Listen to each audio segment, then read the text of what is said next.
Good morning and welcome to our live stream this week. We are talking about the July update on AI and GovTech, AI in general. Um, Lots of things are constantly moving, lots of things are changing. July has been a pretty good month for um, all things AI, not just general release of models and advances in technology, but also in GovTech. There's some policy changes happening across the country, starting with the White House, and that is going to impact how we all use AI in our daily lives as consumers or citizens of this country and the state you live in, but also how do you deploy it in your businesses, and how do you, uh, in a business like ours, how do we do this with governments of all sizes? So, welcome to the live stream. My name is AV. I'm the founder and CEO at Avero. We are an independent third party consulting firm that specializes in local governments, helping them modernize their operations across the country. And how do you do that anymore without talking AI? So, we're going to do this as a series. I'll bring you a monthly update on the latest and greatest in AI in general and in local government, and we will have a great discussion about that. So if you are joining live, let me know in the chat box where you're calling in from, where you're joining from, and it is always open for questions. Let's make this interactive because it is just me today. I don't have a panel, I don't have guests, and it's a little tiring to talk to myself, which I do on a daily basis. So keep it interactive, and we'll go talk about this fascinating issue. As you know, I'm deep into it. I'm an early adopter on all things AI, and absolutely love the moment in time that we're in as professionals, as consultants, as local government and government aficionados in general. So thank you for joining us. Today's topic is AI and GovTech. Um, it's the July 2025 update. I made this updates to the update last night, and I don't know what's happened this morning. So things might have changed, and this might be completely irrelevant. I don't think so, but that is the pace of change in this field, and it's super exciting. Um, we'll walk through how this explosive month in AI is reshaping government technology, from infrastructure and policy and AI safety to ethics. Again, I'm AV. I'm the founder and CEO at Avero Advisors, and we are on the front lines of the public sector technology modernization wave. Um, and I think we're just starting to scratch the surface on um, modernization as it stands today, because it goes way beyond just your um, computers and servers and software. There's this whole other layer of how do you do this with AI more efficiently. So I'm actually going to share my screen and run through a quick presentation. And like I said, keep it interactive, ask your questions, and I'll try to answer as many of them as I can intelligently. Uh, if not, I will get back to you on a specific question. So AI and GovTech July 25 um, update. What's going on? Um, I think we're at it. It seems like we're at a tipping point. July 25 has been a seismic month, and I'm not just exaggerating that, right? I put out a video last week about Grok 4 being the latest and greatest in terms of how many parameters it's been trained on, what its context window size is, how quickly and intelligently it gives you deep research, and it it it's coming on the heels of a much anticipated GPT-5 rollout, which should happen sometime this summer, if not this month. So if it does, then again, we'll be talking about changes and updates again in a few weeks. Um, but we've seen the release of Grok 4. We confirmed the launch of GPT-5. I mean, it's closed to being released. And there's massive infrastructure commitments coming from all major players. Now, as you know, there's a few companies in the world that control this technology. They're building their own models, and then it's spawning this great industry around all of that. But we're all still beholden to what's going on at the major models, how advanced they are, which ones are we using. We don't want to get tied into one specific model because, again, it changes. it gets cheaper. The lower models get cheaper for some basic functions, and you really need to keep on top of what's going on and how you're going to use it in your daily lives. And again, if you're a product developer, better keep an eye on what the models are doing. So and then it's leading to a fierce regulatory battle. I think that's going to be relevant to this audience today. And it seems like a perfect storm of innovation, urgency, especially for government leaders that are navigating both risk and opportunity responsibly, right? That's where the ethics and the policies come in, because you could have an organization that's using GPT, the free versions that's now training on your data. You really need to nail down AI policies that live within your um, overall technology strategy, modernization strategy, call it what you may. So make sure that that is going on in your organization. We're always here to help you. Later in this presentation, I'll give you some free resources. Download them. Please take the assessment on the AI maturity model that we've created here at Avero. It will tell you where you stand and what you can bite off today, in the next year, in the next 2 years, because you have to make sure that your organization is mature enough from a data, policy, people, and tech stack standpoint. If you're going to go down this path, and it's inevitable, you really have to.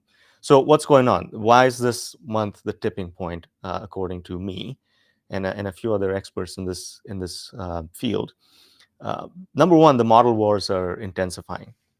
There's fierce competition between XAI, which is Elon Musk's company, and it's Grok 4 that was just released, and OpenAI GPT-5, which is yet to be released. But there's also lots of other powerful tools out there. Anthropic's cloud is phenomenal for certain things. We've all heard about and talked about Perplexity. And again, Perplexity is sort of a wrapper that uses all the different modules, and it's a cool tool for you to use if you're trying to use different things for different applications. But really, this sort of model wars are reshaping the government. How does that impact day-to-day operations of a government agency? How do you even think about embarking on your AI and modernization journey um, without thinking about what these models are doing? So really fascinating time. The second thing is government spending is surging in this field. 90 plus $billion in federal investments, and they're creating some unprecedented opportunities in automation, in doing more with less, in serving your citizens better. And that's the second big thing that's happening this month. We'll talk more about it later. And then the third thing is regulatory complexity.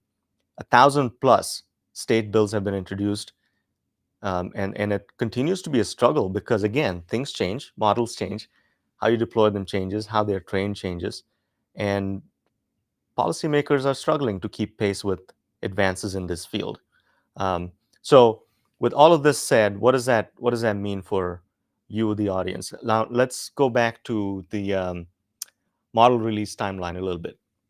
May 2025, Google released Gemini 2.5, which is pretty phenomenal, right? If we use Google Suite, Google Workspace, um, as our main workhorse at Avero, and having Gemini 2.5 included in that is a great opportunity for us to really enhance our delivery, our operations, how we automate things, and learning. Right? It's got access to all of our information. It's got access to all of our historical documents because it lives within that ecosystem. And it again, we're just scratching the surface on how to use that to the best of our abilities and the best of its abilities without going overboard. So in June 2025, Anthropic launched Cloud 3.5, and I think it's come up with 4.5 since. I may be wrong, but 3.5 was focused on government security and compliance. And then in July, like I said, Grok 4 blew everybody out of the water. Why that's significant is that the speed at which XAI did this was pretty phenomenal. They built their Colossus data center in Memphis, about 6 hours west of here. They created their own power. They just did this from scratch, like most things Elon and Tesla and that group of companies under him do. They've really built this up quickly. So what that tells you is they can do this quicker than OpenAI, they might be winning this race at this point. Summer 2025 is when OpenAI might release GPT-5, and it's supposed to have revolutionary reasoning capabilities. I mean, they're all pretty revolutionary. Can you imagine when I started my career, I had to go to the library to find information, and then Google came along and it got better, and all of these other resources became available. And what a time it is to be alive in our field, in technology, in consulting today. There's really nothing you should not know about, even though you may not be an expert. But really, what I tell our people is be AI first, um, research, ask questions, become knowledgeable, and just get better as an organization. So why is Grok 4 better than the others at this point? Um, Data sets aside, how many tokens it has, token context is much larger. GPT-5 is anticipated to be more than that, but supposedly Grok 4 excels in specialized government operations. I don't know how we can prove that because it is so new. But really, the cool part about Grok 4 so far that I've seen or heard of, that it cracked the humanities last exam, which is supposed to be the most difficult test anyone can take. And it scored about 40% on that. And GPT-4, I believe, or O3, managed to score 26%, supposedly more intelligent. And obviously, they're not the only two players here. If you look at this model comparison grid, and I'll share this presentation with the attendees later, but there's also Cloud 3.5, Gemini 2.5, and the most anticipated GPT-5. I think it's the leading platform as far as how many people have adopted it goes. So more people are using GPT-5, but I use it all. Grok 4 has been pretty amazing.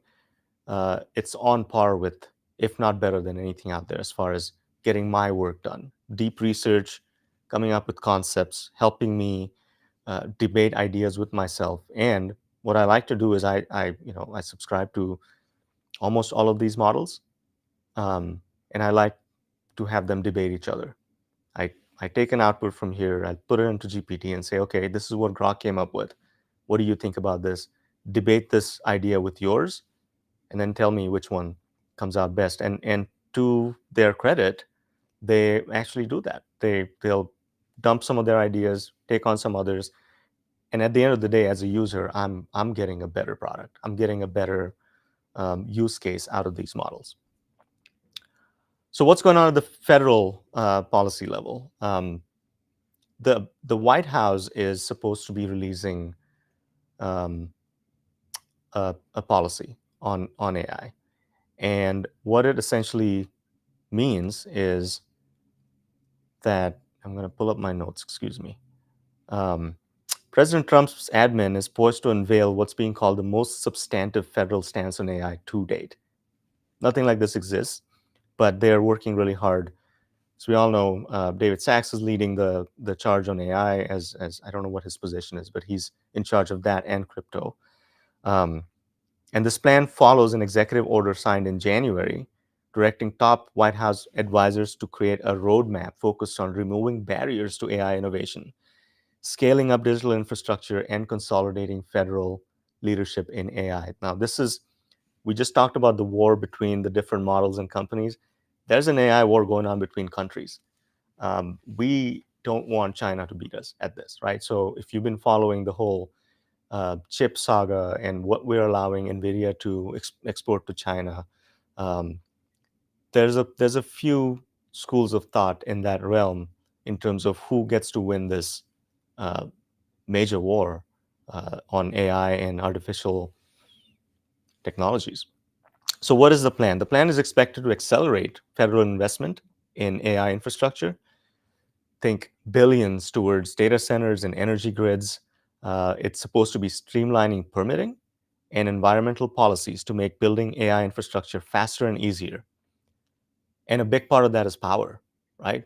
China is ahead of us in terms of power generation because they've been added in the nuclear space. Small modular reactors, they are just ahead of us. Solar, you name it. So how do we get better? And one of the roadblocks or impediments to us getting our power um, ramped up has been permitting.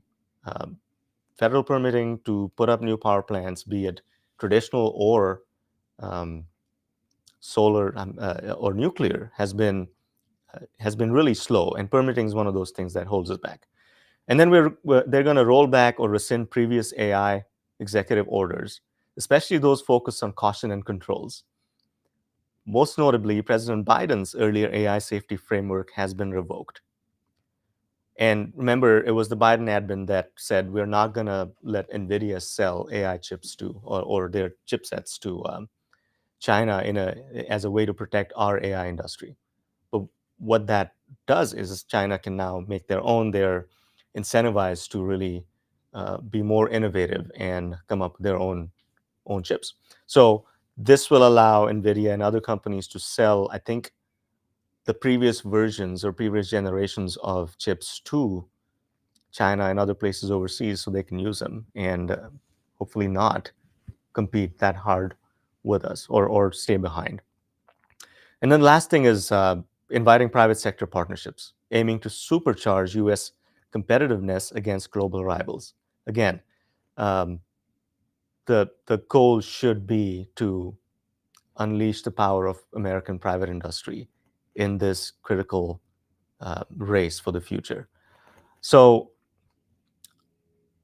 what is the what's going on at the state regulation level? It's a patchwork. There's a regulatory patchwork at the state level.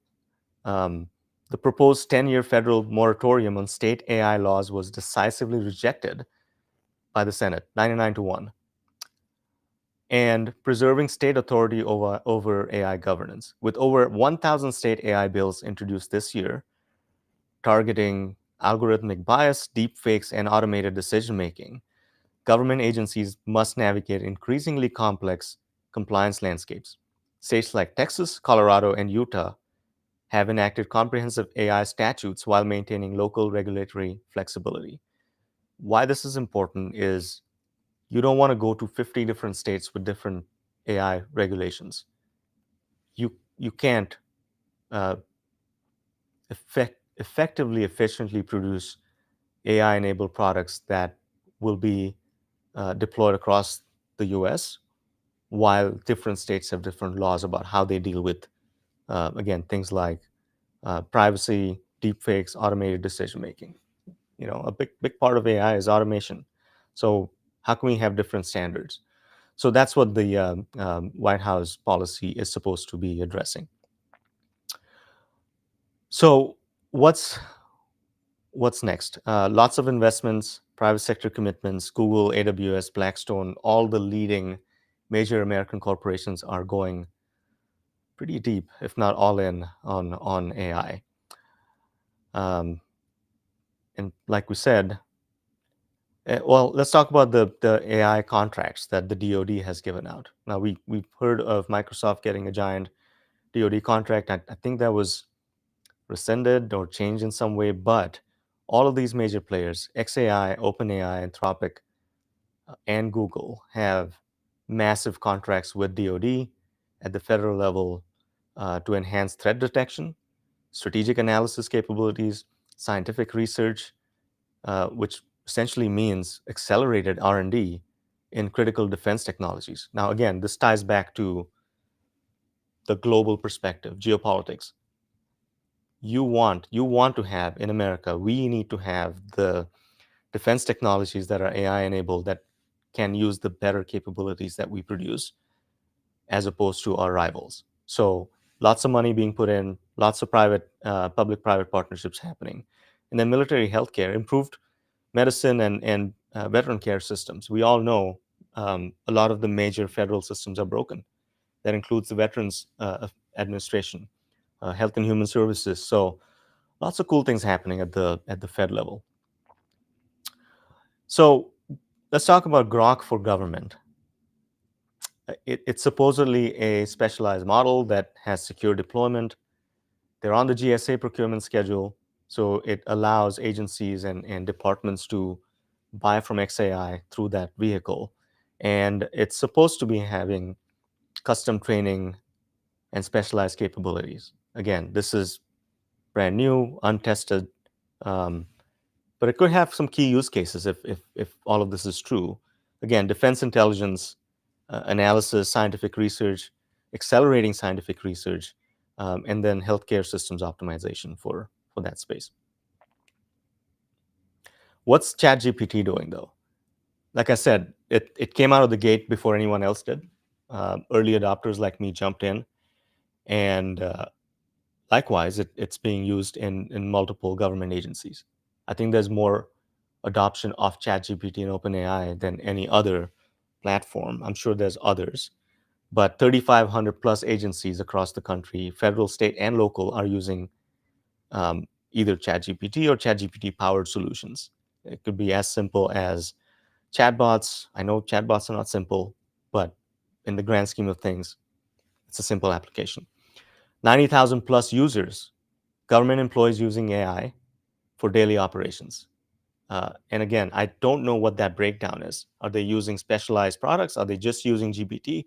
Hopefully not using the free versions, because again, you don't want data, the models being trained on your data. And the estimate of efficiency is 105 minutes saved daily.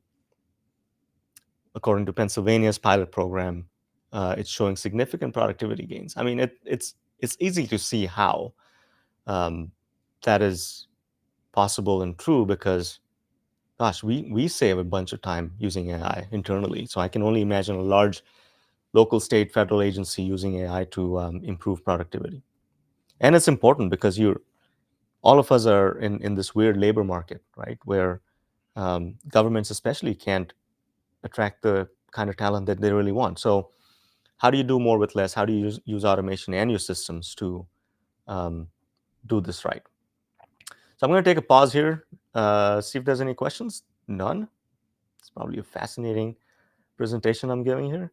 But what I want to do is give you access to some free resources. Like I said, we've come up with an AI maturity model.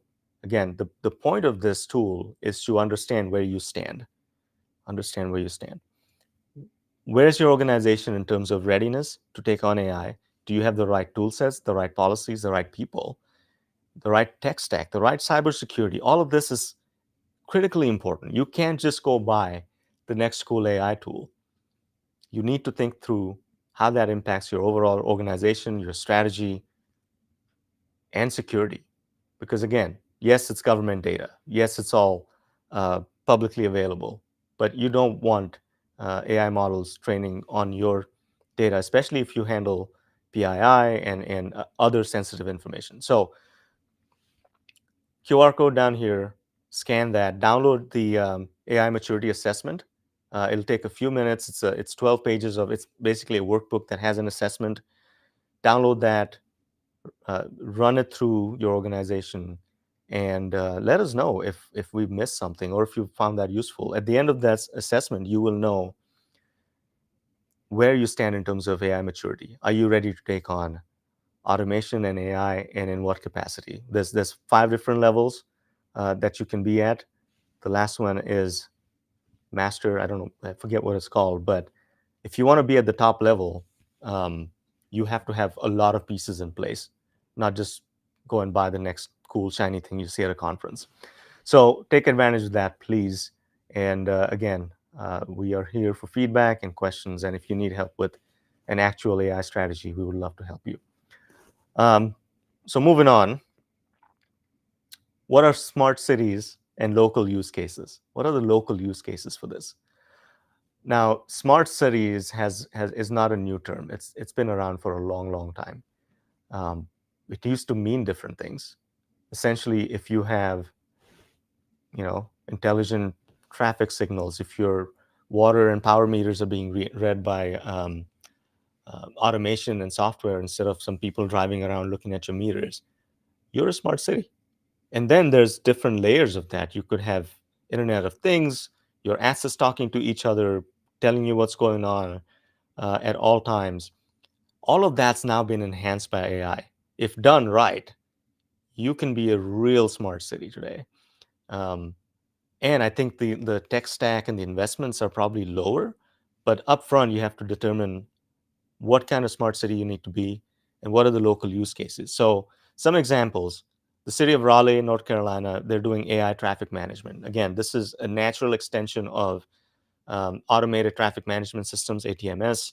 Um, if you've been to a large or small city, the traffic signals have patterns. They read traffic. They are based on data on what road has how much traffic on a given Sunday, and then they bake that into their software. Now with AI, that can become even more intelligent, even more automated. So Raleigh has supposedly seen 27% reduction in congestion through dynamic traffic light optimization. Again, ATMS on steroids using AI. The next is San Jose. San Jose, by the way, in California, they've been leading the charge on the GovAI coalition. They're doing a lot of cool things, as they should. They're Silicon Valley. They're the hotbed of all innovation in AI. So what are they doing? One of the examples is AI powered 311. This is a major pain point for most cities that have a 311 organization, which essentially is anything a citizen needs, they call 311 non-emergency to find out when their trash is going to get picked up, if there's a dead animal in front of their house.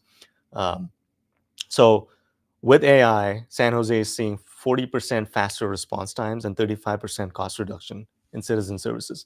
Again, seems like low-hanging fruit because most of the resources in a 311 system are spent on people taking phone calls, manning the call centers.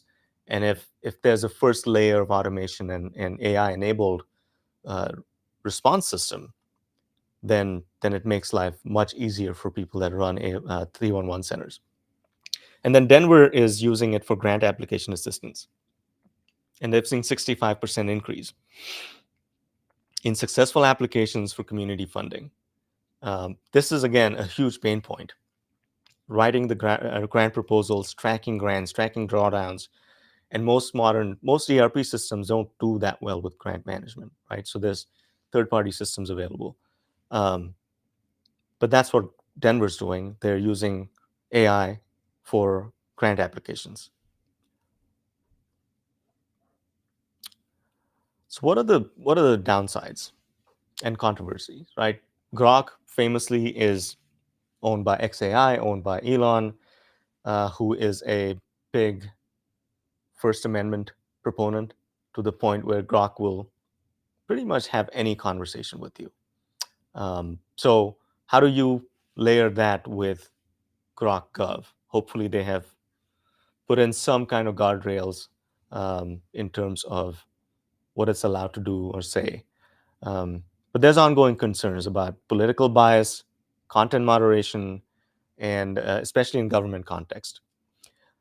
Sam Altman's fraud crisis warning. Sam Altman is the CEO of OpenAI, who owns ChatGPT, and he predicts that a significant AI-enabled fraud targeting. He predicts significant AI-enabled fraud targeting government systems.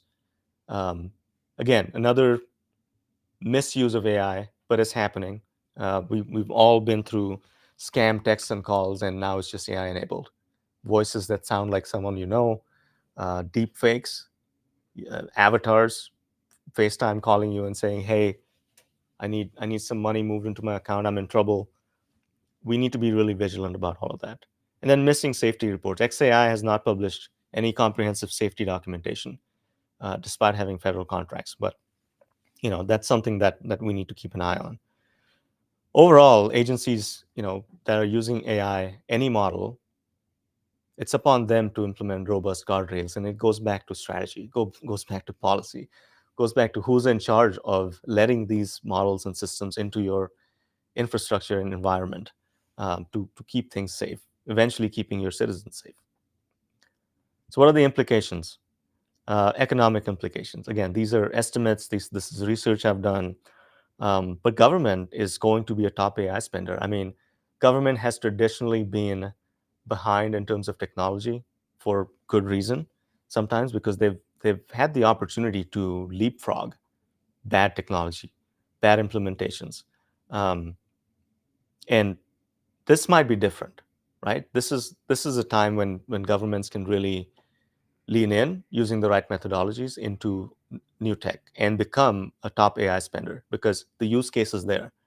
We need to do more with less, shrinking budgets, shrinking workforce, and a growing need for government services.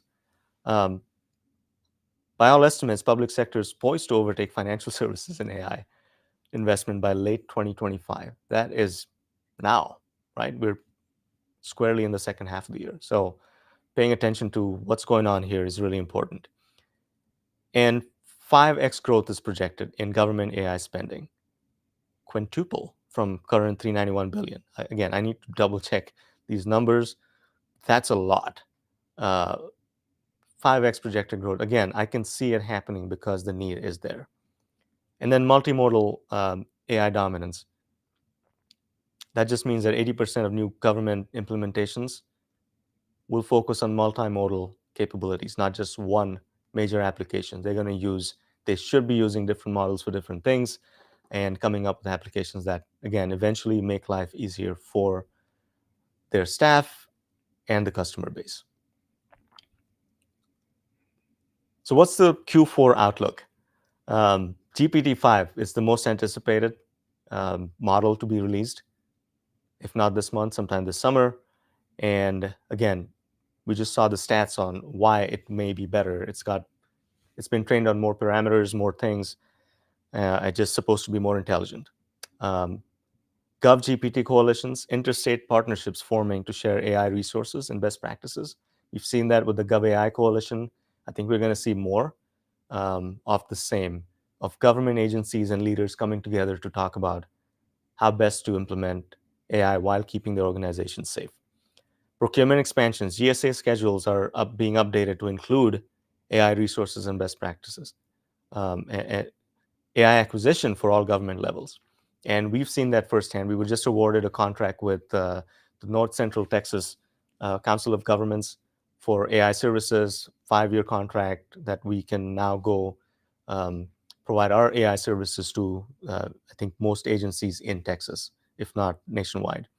Again, if you have questions about that, please reach out. And then ethical guidelines, new NIST frameworks. I think the 22-point NIST framework will expand to at least 23 because it needs to include responsible AI governance as a security measure. NIST is a cybersecurity sort of philosophy, and when we do IT assessments and strategic plans, we run our clients through that 22-point framework, which is now being expanded to include safety and ethics in AI. So where does that leave us? We have come up with our maturity model. With all of these things going on, things are rapidly changing. They're quickly advancing. Everyone is in this mode of, a year ago you asked government leaders, what do you think of AI? Most didn't want to talk about it. Legal was telling them no. IT was telling them no. And a year later, we're in this space where how do we get in? How do we get in quickly? How do we get in cheaply? And all of those questions can be answered if you take this assessment.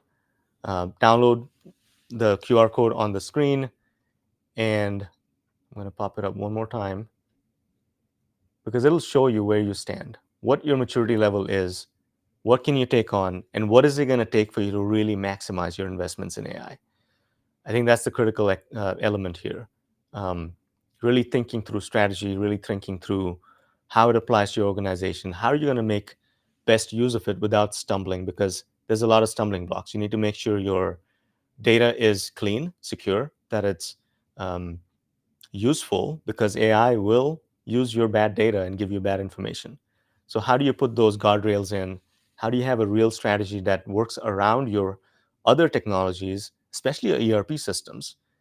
Because that's the other thing going on in the market too. All of the ERP software providers are talking about baking AI into their product. That can mean several different things.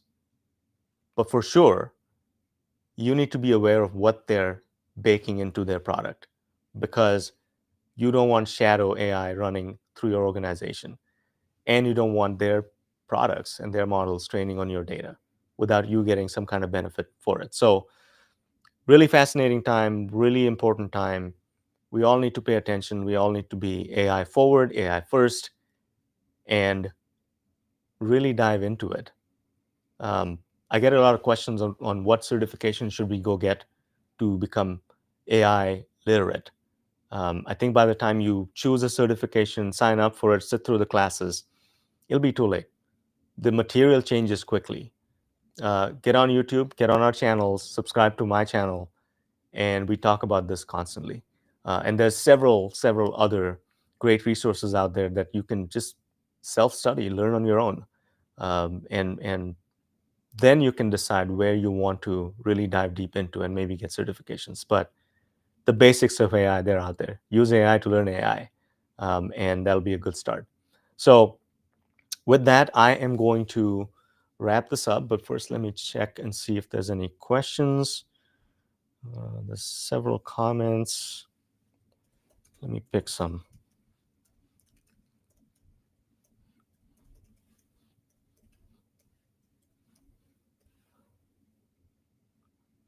And by the way, thank you for joining today. And I know this is an offbeat topic. We'll come back with more next week. But like I said, we're going to do this on a monthly basis where I bring you the latest news in AI as it pertains to GovTech. All right, so let's take some questions. How confident are you that a federal approach to AI regulation can address our agency's unique needs? Why or why not? How confident? I think there needs to be some federal guidelines, if not regulation. I think from a protecting the AI industry in the US standpoint, it is needed. But how does that translate down to your local agency? I think it's up to you. I don't think federal regulations will impact your operations too much. I may be wrong, but really, technology strategy that includes a big AI component is the key. And thinking through this, again, before you go buy something, before you implement something, is really, really important. What feature of Grok 4 or Cloud 3.5 or the upcoming GPT-5 excites you most for public sector applications? I think any application that anyone can create that helps government agencies fulfill their mission better, serve their citizens better, is going to be extremely useful. And not that the current latest models don't do it. I mean, they're great, they're fascinating, they can be used to do so much, as long as you pay attention again to the guardrails and the cost it might involve. So Grok, Cloud, GPT-5 coming up with new models, more powerful models, it's only going to enhance it, right? So as we go deeper into the evolution of AI, we'll get more out of it. There'll be more applications, there'll be more automation. And I think you need to just start somewhere. You can't wait for the next big thing to come out. That's the other thing. You don't want to wait to modernize. You don't want to wait to see what happens next year. We'll be so far down this road that you need to just begin, do something. And I think the something is having a good strategy for AI. All right, next question is, what skills or training do you think your team will need to confidently implement the latest AI tools? More than anything, curiosity. Because when the AI tools come out, again, you can learn from the tool itself. But if you're not curious, if you're not AI first, you're not thinking about solving problems with AI first, you're going to be left behind. This is the next big thing. It's here. So what are you waiting for, right? What we can do as an employer, as a leader, is instill that sense of AI first approach within the organization. And that's what you can do as a leader too. Help people identify areas of their operations, of their daily lives that are cumbersome, are time consuming, are non-automated. And then think of how to use AI, if not for the whole thing, but a big chunk of it. Again, I can't stress this enough, within guardrails, within policy, which is something you need to come up with. So as leaders, City managers, mayors, executive directors, if you're watching this, that is the first step to take. Have a strategy. How are you going to use this? What happens when models change? What happens when the thing that you bought from somebody you met at a conference doesn't work anymore because they can't keep up? What do you do? And what sort of internal capabilities do you need to have within your IT department or any department to be able to take the biggest advantage of this revolution? I'm going to take one more and then we'll wrap.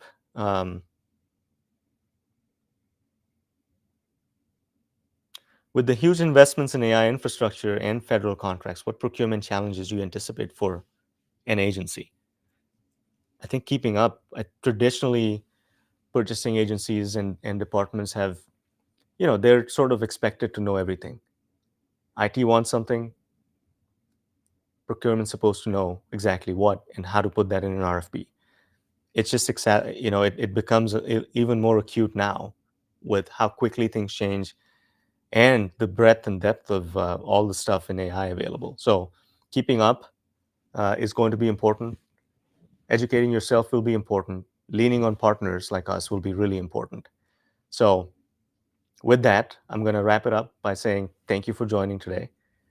We go live every week on Wednesdays, and there's a ton of resources on our website, on our channels that you can take advantage of today, starting with the AI maturity assessment. So once again, thank you for joining us today, and we will see you next week. Take care. Bye.